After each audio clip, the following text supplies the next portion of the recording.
ॐ श्री परमात्मने नमः। श्रीमद्भगवद्गीता अथ पंचदशोऽध्यायः। पुरुषोत्तमयोगः। श्रीभगवान् उवाच ऊर्ध्वमूलमधः शाखम् अश्वत्थं प्राहुरव्ययम् छन्दांसि यस्य पर्णानि यस्तं वेद स वेदवित्। अधश्चोर्ध्वं प्रसृतास्तस्य शाखा गुणप्रवृद्धा विषयप्रवालाः। अधश्च मूलान्यनुसन्ततानि कर्मानुबन्धीनि मनुष्यलोके। न रूपमस्येह तथोपलभ्यते नान्तो न चादिर्न च सम्प्रतिष्ठा।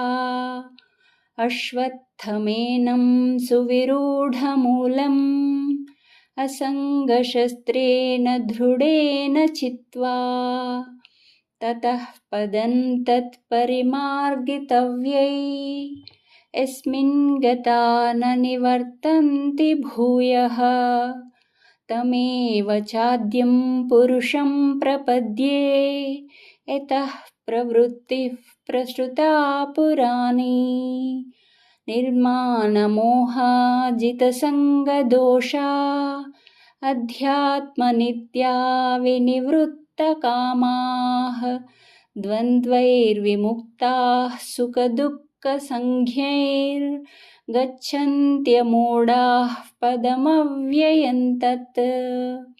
न तद्भासयते सूर्यो न शशाङ्को न पावकः यद्गत्वा न निवर्तन्ते तद्धाम परमं मम।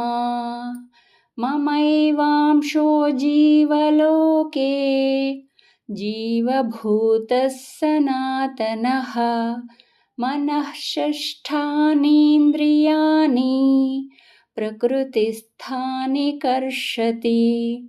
शरीरं यदवाप्नोति यच्चाप्युत्क्रामतीश्वरः गृहीत्वैतानि संयाति वायुर्गन्धानि वाशयात्।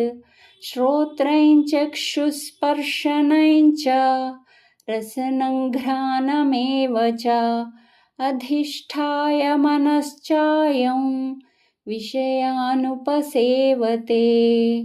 उत्क्रामन्तं स्थितं वापि भुञ्जानं वा गुणान्वितं विमूढानानुपश्यन्ति पश्यन्ति ज्ञानचक्षुषः।